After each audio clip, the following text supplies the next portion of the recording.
Thomas, welcome in, man. Well, thank you. I appreciate it. Glad to be Thomas, welcome in, man. Real quick, how'd you find our show? Because you were commenting a lot, man. I thought, man, he really knows his stuff. So I caught on with the train of Franklin's firing. I started looking into the YouTube channels to see, what was the next scoop, who would be the next coach. Because honestly, I was always a Penn State fan at heart. Big college football fan. Love seeing Pitt. Love seeing Ohio State. I know that might not be the best thing to say on this, but I really enjoyed the commentary on this show, and to which played football up and down the East Coast and in PA. So love seeing the good conversation that we have here. Yep. All right, man. Awesome. First of all, I want to welcome Gus Johnson back. So Gus is back, Brett. What's going on? Back, so welcome back, Gus. It's good to have you on. And we also got a big win tonight, so Gus is here to join us. Gus first made an appearance on the show after Michigan beat Ohio State last year, and we were playing the Michigan fight song pretty much the whole episode. So, Gus, welcome back in, man. You have anything to say? All right. Didn't think so. Chris, welcome back in. What's up? Chris is joining us too. So, guys, big win tonight. K-Tron gets the rushing record. Yep. Grunk looked good. Yep. K-Tron had 2. Nick had 2. Grunk had 160 yards, 6.4 yards a carry. Nick had 44 yards, 6.3 yards a carry. Just overall, it was a great game. So Nick Singleton was our leading receiver. We utilized our weapons. Our offense looked totally night and day from really what it's looked since Franklin was hired. Looked like a Penn State offense, and they were chanting Terry's name.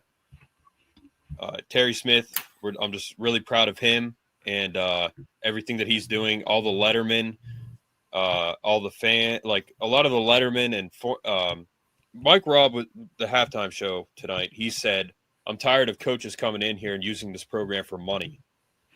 Thank you, Mike Robb, for calling out Franklin. And then he said, I've contacted hundreds of people, Letterman, all across the board. They all want Terry Smith. So I'm going to try to stay neutral with it, but I wouldn't mind that. So, but real quick, guys, I want to have you guys on tonight to talk and give your piece.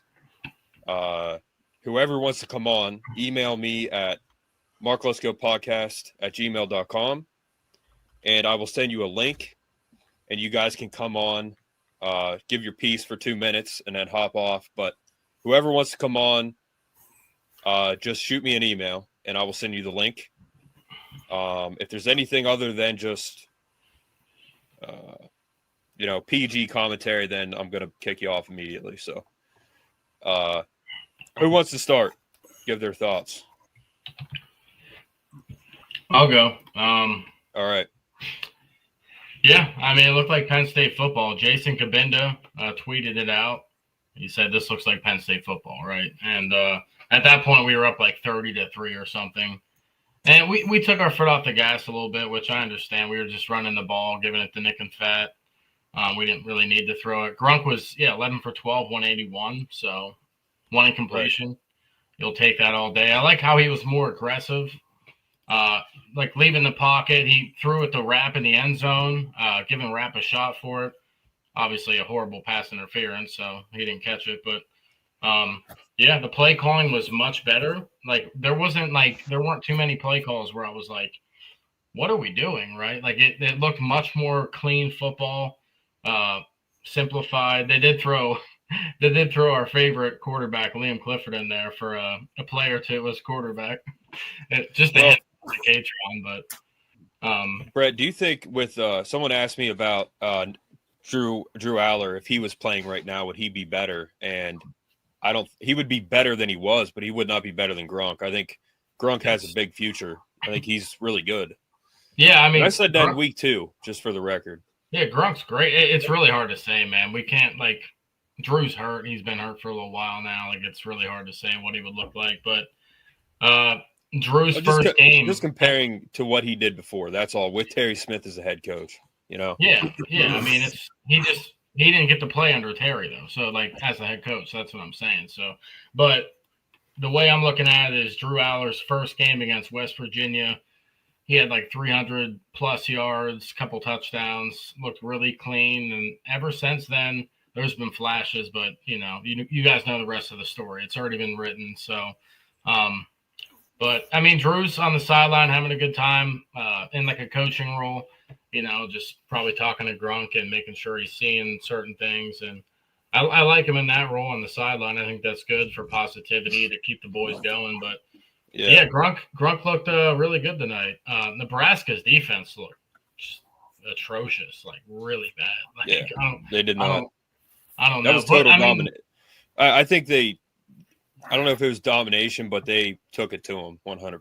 They took it to them. But Nebraska's played other teams decently hard, but they had no shot. In the first half, you could just see it. We were beating the crap out of them. On the offensive and defensive line, just Yvonne Kemishu going crazy, Zane Durant, Denai Dennis Sutton.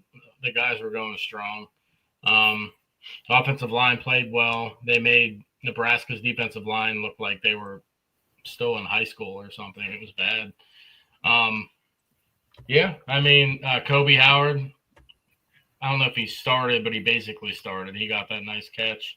It seems like Kobe Howard's good for a 30-yard catch, and then you don't really see him again. But he's in there blocking and doing stuff. So I mean, it's not like he's a complete ghost. But they tried to scheme open Pena and Kyron Hudson a couple times too. So overall, really good game from Penn State. This was a pride game for the seniors, for Terry Smith, for all the coaches on the staff right now. Jim Knowles was having fun with it. Cole Mickey didn't look like he worked at IHOP today completely, so that's a good news, right? So yeah, I'm pleased with how the guys fought, and yeah. Chris, I don't know how long you plan on being on here, so go ahead and give your piece. Yeah. No, I mean, I agree. I mean, the game couldn't have went much better than what it did. It was, back to. I mean, it was the best they looked all year. They looked in rhythm. The first 3 games, they when we played the Cream Puff teams, we blew them out, but you could tell something didn't look right with the offense. The offense at least looked in sync and it looked right this time. But so a couple things I said when Grunk was signed, I said he will end up being better than Drew Aller because Drew had a huge upside, but I saw flaws in him right from the get-go. The thing with Grunk is he has flawless mechanics. I followed him all on the camp circuit. I followed him when he was with his he worked out with Coach Mandler a little bit. He was at the Elite 11. And the one thing about him was his mechanics were the most consistent mechanics just out there. And you don't see Grunk throwing off his back foot like Drew does. You don't see him getting sloppy with his mechanics. So I've been big on Grunk for a long time. Just so people know, John Butler was Nebraska's defensive coordinator. John Butler was the defensive coordinator at Penn State under O'Brien, and his defenses look the same way today as they did when they were with O'Brien. Receivers just running free, just a very, very weak defense, just sloppy, just too many gaps in the secondary. So, I mean, not to throw shade at the win, they look good. But it was John Butler for people that don't know. The Terry Smith thing. Now, here's the thing.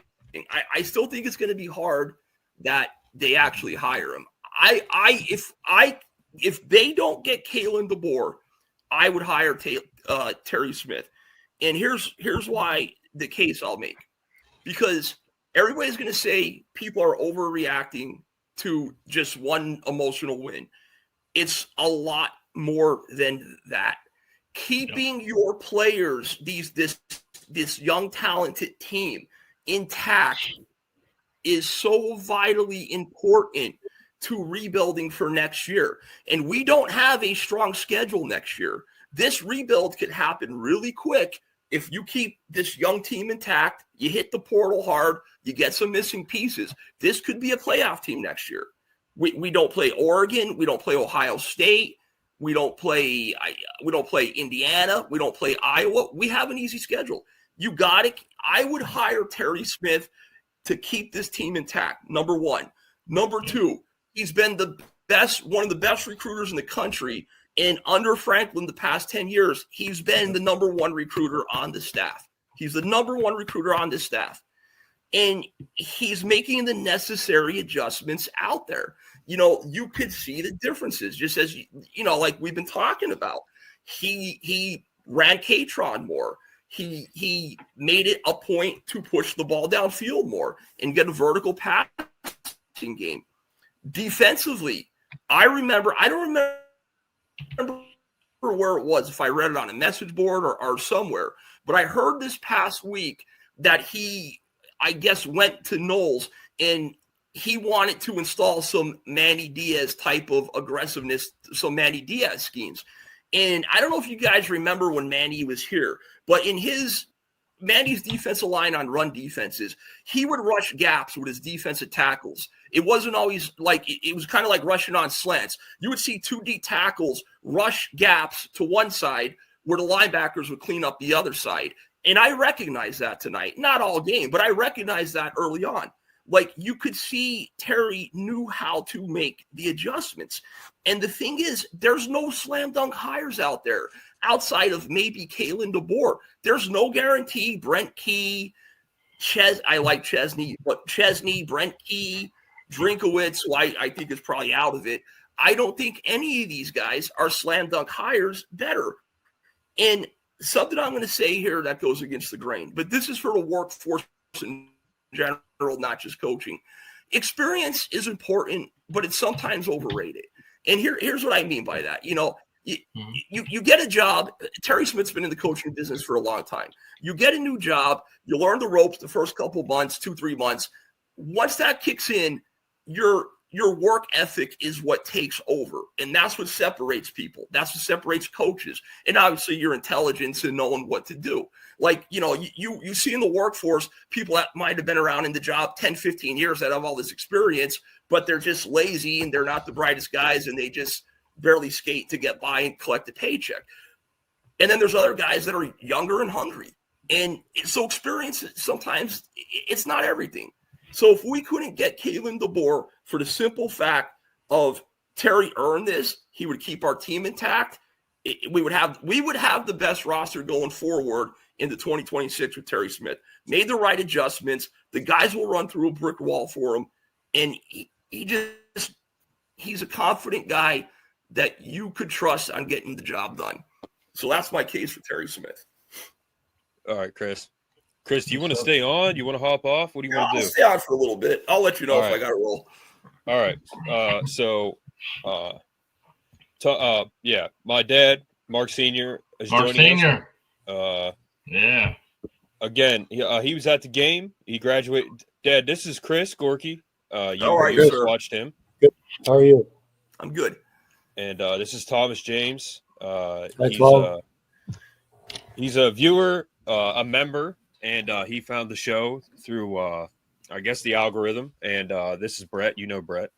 Hi, Brett. What's going on? So, all right, Chris. Yeah. So again, Dad graduated in '87. He's a diehard Penn State fan. He worked there for 35 years. I went to Penn State. This is a diehard Penn State house. Thomas, you haven't gotten to talk yet, so I want you to give your piece on the game, and then we'll get Dad's thoughts, and he can tell us what it was like there, in person. So, well, I want to thank Brett and I want to thank Chris for really talking it up really well. And without going into any of the X's and O's about things, too much into the weeds, I would like to say that it just seems like with Grunk, there was a different pace, like what Chris said. With Aller, it was kind of slow to the ball, snap the ball, execute the play. With Gronk, the offense is way more intentional. It just seems like there's this bigger rhythm as the game goes on. And what tonight showed was that both offensive and defensive lines dominated. They just completely took over the game. 53 had a nice pancake block on one of these outside zone plays. I think Andy Kotelnicki just threw out his entire playbook and was like, Terry, whatever you want, man. Yeah. You want Michigan State? This is your team. These guys really are going to you. Let's just play this. Let's just play this game. Yep. The double H back look, the two tight ends off the line of scrimmage, and the counter tray look, the outside zone look. That was USC Mike Riley-esque, and honestly, nobody's running it better than him, and we ran it to perfection tonight. The 60-yard run by Allen in the first quarter to cap off the first drive. I mean, that was beautiful. The Wildcat wrinkles with Allen to set up, then Singleton running the ball later was a great 1-2 punch that you really didn't see effective the whole entire year. And with that, like flipping it onto the defensive side of the ball, first quarter, the defensive front seven held the running back for Nebraska in check. And once they got a lead, it was pass rush city for Penn State.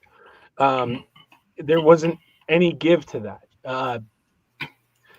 Number 2 had one heck of a game defensively. He came up and made some hits.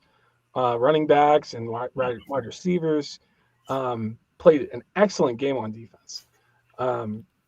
But it's a commendable job to the entire coaching staff, including Terry. We give Andy Kotelnicki a hard time, but I think right now he's humble. He's been humbled himself from the firing to everything that's gone on.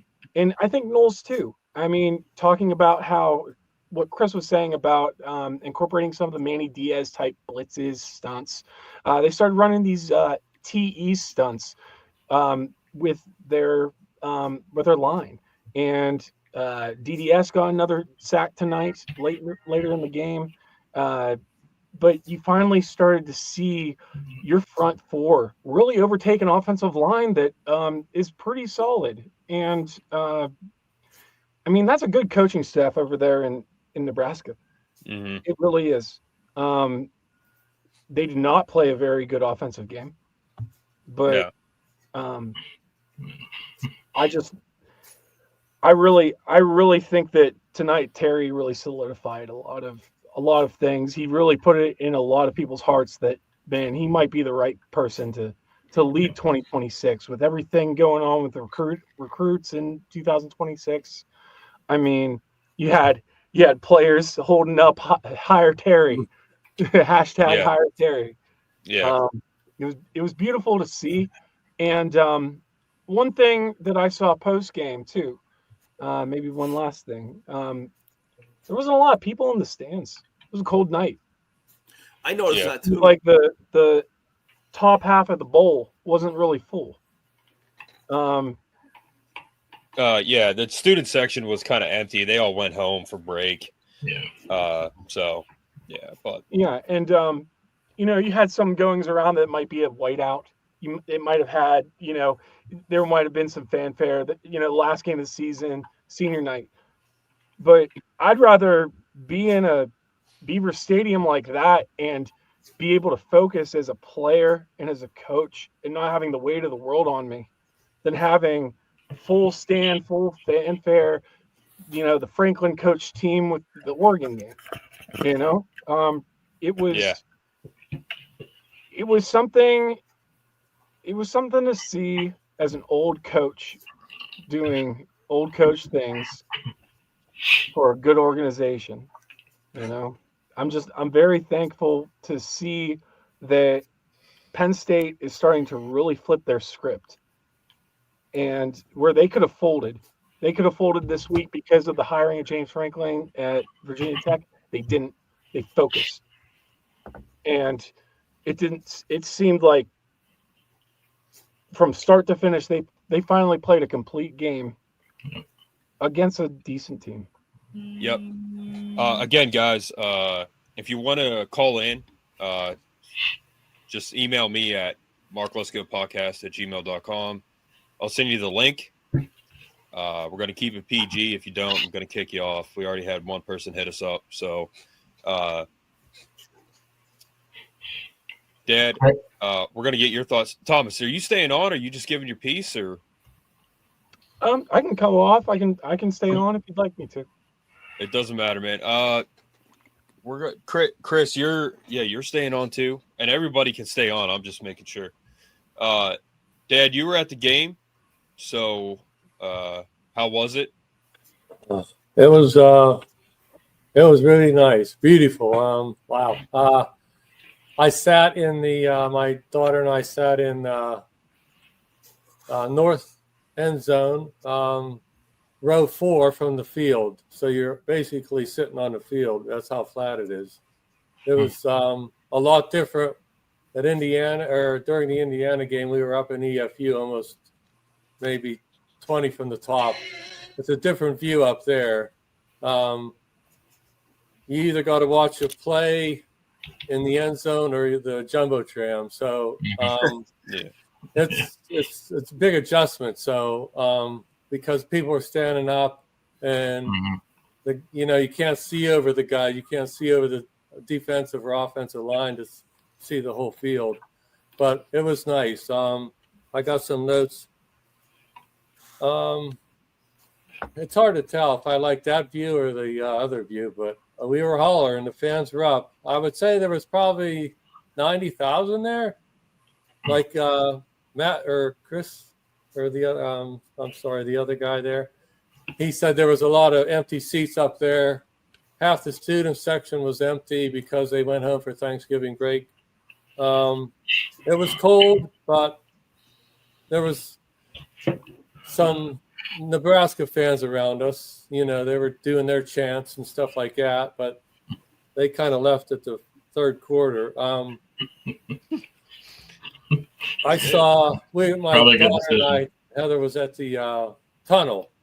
We were just standing there, and I saw Grunk go back to the locker room or whatever. He was focused. And I saw LR. Wow, he's a hurting puppy. He looked like he was in some pain there because he was on a crutch. He was walking slow. I feel bad for him, but I just hope I hope the best for him in his future. Mm-hmm. Either way, he's going to earn a college degree and a Penn State degree. So, but he looked like he was hurting. The interesting thing was, my daughter and I were standing there at the tunnel again after halftime, and they closed the gates and the whole team come through. And what was the score at halftime? Was it 24-3? 23-3. We missed the extra point, so 23. Yeah. And then Coach Terry come in, locked arms with his two big linemen on each side, but he was so focused. I mean, holy cow! I got a video of it, and he was so focused. It looks like he was almost losing like 23-3. He was so focused, but that's just his mentality. And I'm with Chris. I mean, I always said it. I want Terry in there as a coach because he proved himself. And at the end of the game, everybody was chanting Terry, Terry, Terry, and it was really exciting. I mean, yeah, to have somebody that graduated, say, I think 7 years after I did from Penn State, to have him as a head coach is just really exciting for me personally. The quarterback for Nebraska, he just fell apart in the third quarter. He threw, I don't know where he was thrown to. There was nobody within 10 yards of where the ball landed. I don't know what happened to him. Yeah. Somebody Aaron, knock welcome him- in, man. knock Hey, him welcome. I appreciate it, guys. I'm glad to be here. Nice to meet you, Chris, Yeah. Mark Senior, Mark, Nice to Yeah. meet you. Brett. Aaron, Hey, Aaron, Hey, Good to meet you guys. I'm gonna have to kick one of you guys out because I can't keep this all these windows in here, I'll just say something else and then I can which bounce is out. my fault. But I can bounce out. But I mean, Nick Singleton, he had the most solid game I've ever seen him in the last 4 years. It was solid. He was running Yeah, unbelievable. And then one more thing about Katron getting the all-time rushing record. Yep. I'm glad he didn't get it on the face mask call because it was more fitting that he got it as a touchdown and a all-time rushing record. And, you know, the ball guy chased him around and gave him the ball, so he got that ball too. So Mhm. that was really nice.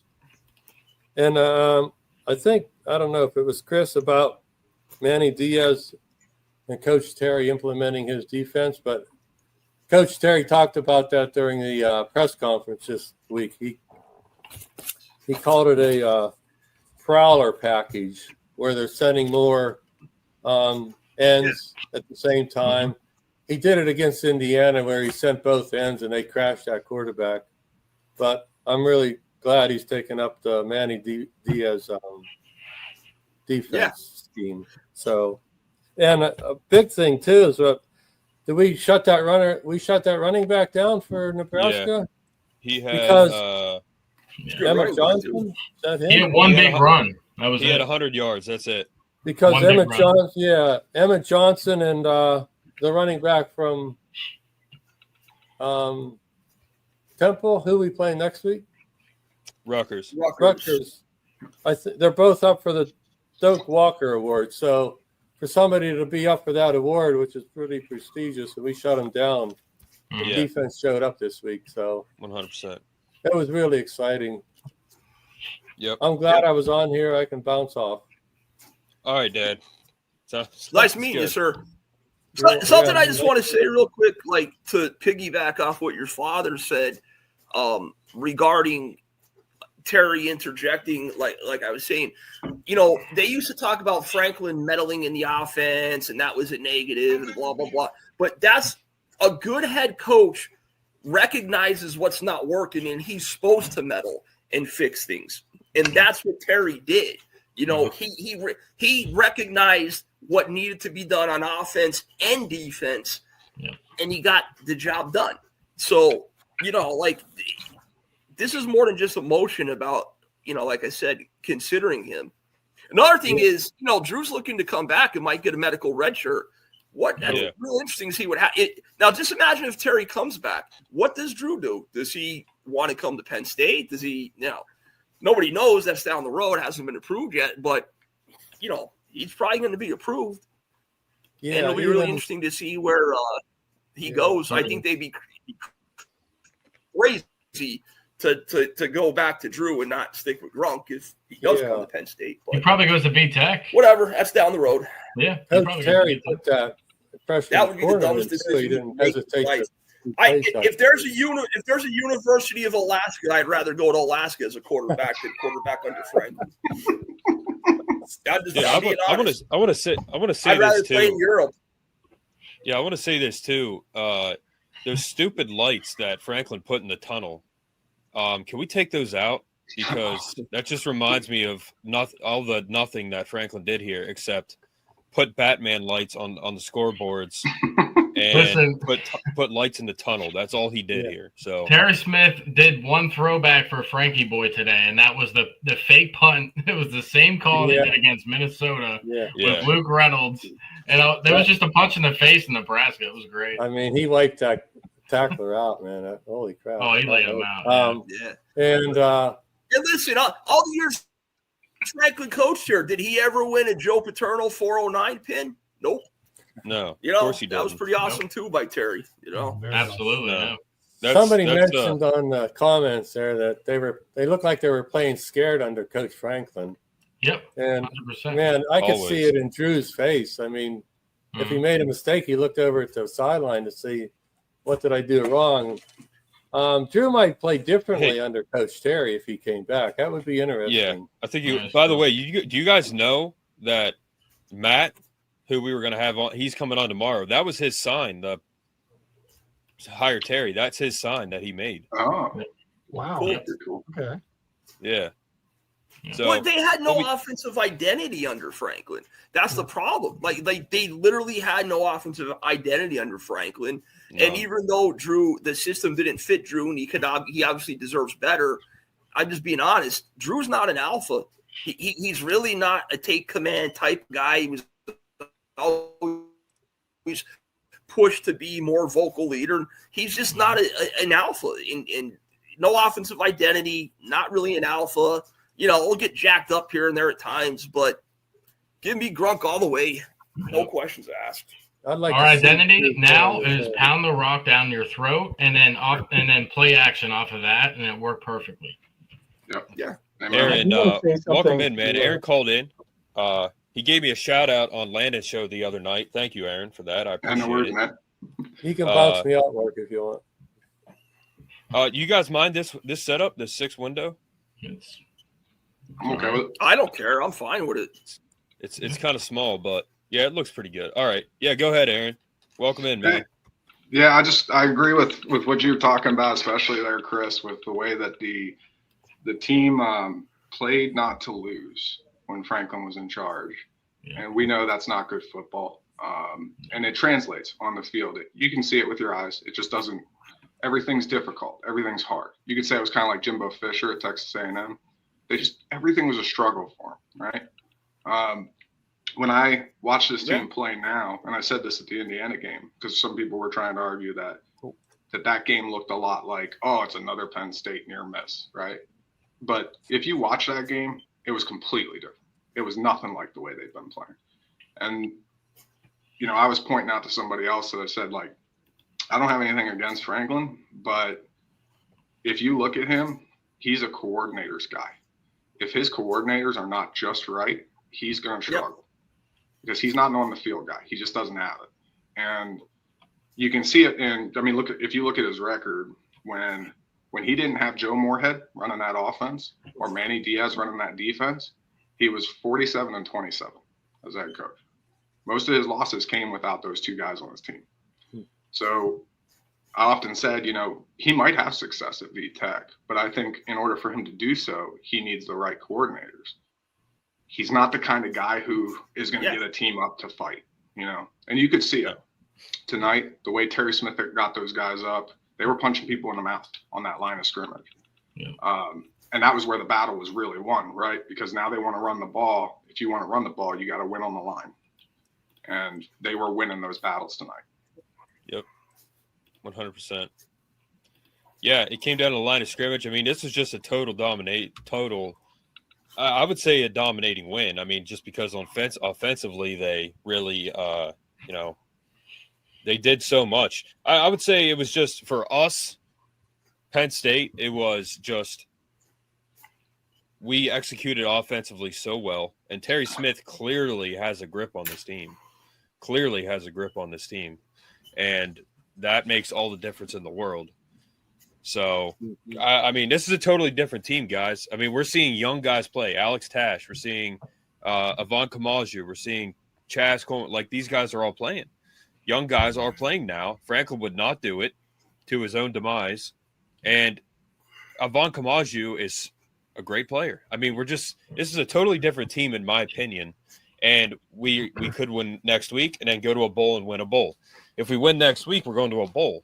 And the way this team is playing and the way Terry Smith is handling this team, I think they could win whatever, Pop-Tart Bowl, Cheez-It Bowl. Either way, I'm going to go buy it.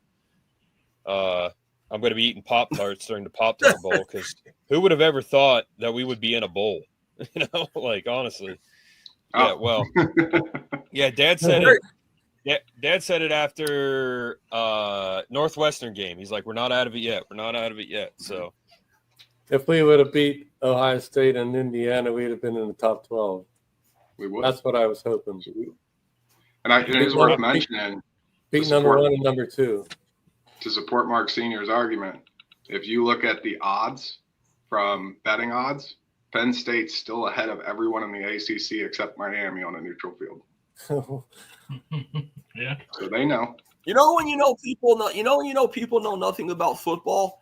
When you have people like Franklin Natty, the Virginia Tech guy, hoping that Katron portals and goes to Virginia Tech when he has literally 0 years of eligibility left. Well, he said just saw Katron and Singleton play. They might need to hit the portal and become a Hokie next year. Yeah, they're going to hit the portal and go to the NFL.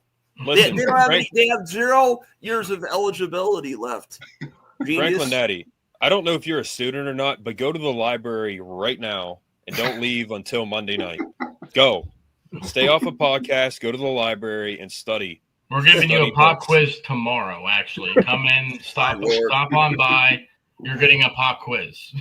Pop quiz. Can Katron transfer to Virginia Tech? No, because he's ineligible to transfer. Yeah, he has 0 years left. But hey, you're welcome to go hang out with him after this year. If he wants to go to Virginia Tech to go get his master's degree and chill with you, you could do that. But you can't play football there anymore. So if that's what you want, that's cool. But, just to go off what Aaron was saying about, how we're talking like with Franklin, no identity, and it didn't look right. So how I mentioned about experience being overrated? So think about this. Franklin has how many years of a head coaching experience between Vanderbilt, Penn State? He's got to have 15 years or so at least as a head coach experience. Yeah, 3 at Vanderbilt and I think 12 at Penn State. So in all those years, right, coming into this year, it didn't work out right. After the Oregon loss, it completely crumbled. He didn't get his team up when it was ripe for a letdown. You knew going into UCLA the team was going to be totally down. You knew, and he had to, as a coach, recognize I got to have my players up to salvage this season. He didn't, but more so, all those years of experience as a head coach, and he was clueless on how to figure out to make the adjustments to this offense and to this defense. He was clueless.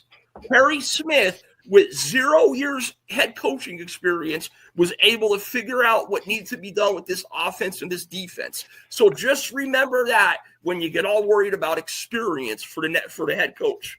It's not always work ethic, natural intelligence, is more important sometimes. Yeah, James Franklin never misses an opportunity to mention that he coached in the SEC, the NFL, the Big Ten, the Canadian Football League. He coached professional soccer, and he was great at all of it. But it doesn't matter. So no one cares, honestly. He has that great resume because he can't stick around anywhere except for Penn State for a little while. He coached Brett Favre. He coached Brett Favre, or he was the receivers coach with Brett Favre. And I'm pretty sure Brett Favre had a terrible season that year, so I don't know how that helped, but he did. You're not wrong. yeah, exactly. So I can't. I have to move on. Mark, I'm going to bounce out because my connection's shot, and I don't want to screw your things up. But it was nice meeting you guys. I'll catch up with you down the road. See you, Chris. Take care. I'm going, Chris. Thanks, bud. Oh, I kicked Aaron out. Hold on, Aaron. I'll get this figured out. Make it look better with 4. Dude, if you guys watch Steelers Central with Jared, or you've ever been on here with Jared, like Jared has a great show, but he can get long-winded. And I was just thinking, like, if Jared came on with all these people, I don't know how that would go, but Jared, call in if you want to, man. But Aaron, you're pretty much, you're kind of a permanent window on this right now. So it's good to have you on, man. I appreciate it. Thanks for having me. Sorry, I'm screwing this all up. But I'll be a little more prepared next time for all these windows. Yeah. Well, I'm glad that people are interested in coming on. You're close to 1,000 subscribers. Yes, sir. So I'll give you an early congrats on that. Thanks, man. Appreciate it. Yep. Chop Robinson was at the game. I know it's random, but I just saw. I didn't see that. That's cool. Yeah. Who was?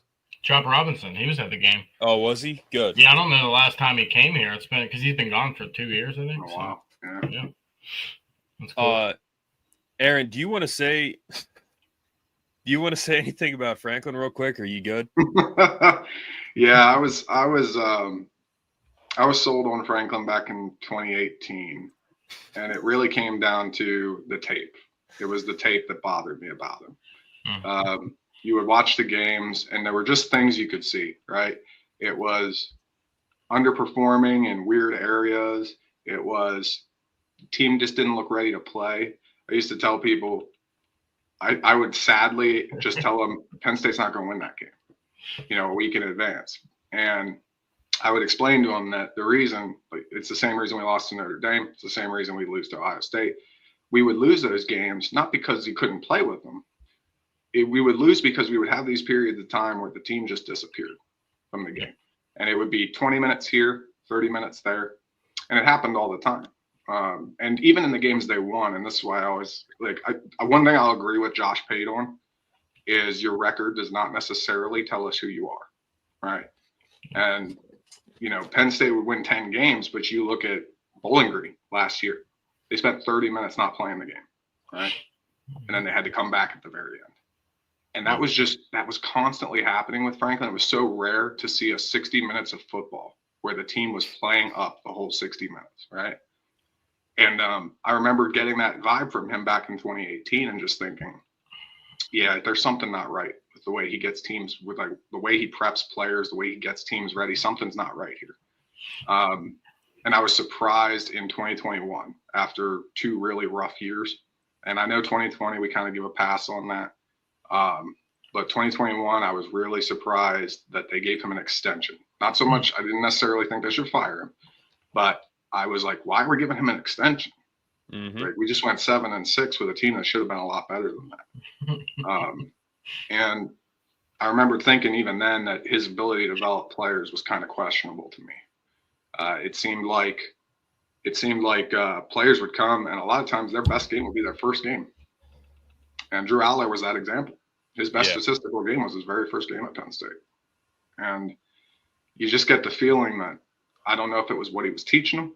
I can't say for sure what it was, but there was just something wrong. They just weren't quite right. Terry Smith is kind of validating that now, right? He gets out there, puts a real coach in the situation, and suddenly the team, within a few weeks, it's like they're back to life again. And I kind of explained that to other people who were surprised by the fire. I said, well, you understand, Penn State fans weren't asking for a national title. That's news that the media made up, right? What Penn State fans wanted was for us to show life against Ohio State, for us to show some life when we play Oregon, to not lose because we didn't even show up to the game, right? Yeah. And that was what he got fired for, in my opinion. I don't think it was that. I don't think it was even his record, honestly. I think it was because the team was just lifeless so much when he was in charge. And you just can't have that. It's not good football. Yeah, 100%, Aaron. What we're seeing tonight, what we saw really the past couple of weeks, and we have gotten better. And Terry Smith, in his first week, he had 20 hours with the team. They went to Iowa and lost by 1. And we really did give them that win. We made Gronkowski, I think his name was, look like Lamar Jackson. And then they almost beat Indiana. I mean, I can't really underestimate. I can't say how important it was. I can't say it enough how important it was that we did that, because Indiana, I think, is a really good team, and we almost beat them under Terry Smith. Now, if Franklin was the coach, I don't think there's even a remote chance if we were in the same position that happens. But like you said, Aaron, I don't know how long you've been watching us, but I've been saying it for years. Like, there's something off about this guy, Franklin. Like, we did not play good ball, like, really ever, honestly. We never played to our potential. I mean, he had an all-time running back in Saquon Barkley. And going into that season, we had so many guys on awards lists. Yep, there you go. We had so many guys on awards lists. Mike Gesicki, Trace McSorley, Saquon. So many guys were on lists that they could win. No one won anything. I mean, it was like, what happened here? So, yeah, like you just said, man, like what we're seeing now is we are a totally different team. Mm-hmm. And to me, for Terry Smith, the case is he's here. He's recruiting. He can keep this roster together. He will make changes, I think, if he has to. Like, if he has to let a coach go, bring in someone else, bring in new guys from the portal. He's going to recruit. I think he'll make all the changes he needs. And like Chris said, experience being overrated. What we're seeing now is completely different than what Franklin did. And it's like, oh my god, like all the stuff he did, like I said, the lights in the locker room, the 1-0 or the lights in the tunnel, the 1-0, the Batman lights, and he would never win big games. But he did so much other stuff. Terry Smith is just there to coach football. He's going to coach football well. Mm-hmm. And I think he's going to have this team. I mean, to me right now, if Terry Smith is the head coach, I have not felt this way in 12 years. We can beat Ohio State. I have not felt that way really since Joe Paterno. So, yeah, a good point about Aaron was making. An example was Indiana. I was there, Heather was there, and at halftime, you know, a lot of fans are kind of leaving, and the guy behind me, a fan behind me said, well, they're leaving because they don't want to see us lose. And I turn around and says, well, I'm going to stay because I want to see us win. And the current fans are so not brainwashed, but used to Coach Franklin's way of losing in the second half. That's what their minds programmed, and that's changing. It's changing under Coach Terry because we almost pulled Indiana off. You know, we almost pulled that off, and it's just. And then we went to Michigan and won, and then we came this week and we dominated. Period. I mean, and it's Oregon. Yeah, amen. Because I will say that Indiana game, we didn't get outplayed in that game. We outplayed them. Yes. And I'll tell you, I haven't jumped up and down watching Penn State play football. I was off my couch, leaping up and down, watching that game. I was so excited for those guys. And Aaron. I look forward to watching Michigan. I look forward to watching Nebraska. And I'm looking forward to next week. It's just everything from here on out, something to look forward to. I'm gonna say it now. I think Terry Smith should be the head coach because what do we have to lose, honestly? Yeah. What do we have to lose? Our head coach is already at Penn State. If you go and Chris Sims, he was on there tonight, and I like Chris Sims. I like the NBC crew. I think they're all pretty good. They got a woman on there. I don't know her name, but she seems pretty solid too. He said, you know, if you take Terry Smith with the same assistants, like the same assistants as James Franklin, you fired Franklin, then you keep the same assistants, you think you're going to expect different results. And it's like, well, Chris, he's the head coach now. He has all the control, and he can make changes if he wants. So I think he should be the head coach. But, Chris, Oregon game, when they went down 14-3, I was like, are you kidding me? I mean, immediately after that game, I said he needs to be fired right now. Like, because I was like, are you kidding me? He said all off season, we have everything. We have this, we have that. And you lose at home in the whiteout to Oregon. Like of course we did. I mean, you know, I think that's a good example of what you just said, Aaron. Like, it's like the same thing every time, you know? Yeah, I used to predict Penn State seasons in advance by literally watching the first three games, because the first three games, what I was looking for was, were they not going to show up for 30 minutes of a game, right? And if they didn't, I knew that same mentality's still there, man. They haven't fixed it, and it's going to bite them when they got to play real teams who don't back down for 60 minutes. Exactly. Yeah, that's a good point. Yeah. Very good point. Today, they played the whole game today. They sure did. Yeah, they did. Fantastic. Thomas, you have anything else to say about the win? We'll move on to the rushing record, Terry Smith. I just wanted to say, yeah, they played for 60 minutes. Just reiterate that again. There was at the end, you could see the defense just teeing off on the offense, on Nebraska's offense. It was like sharks to blood in the water. It was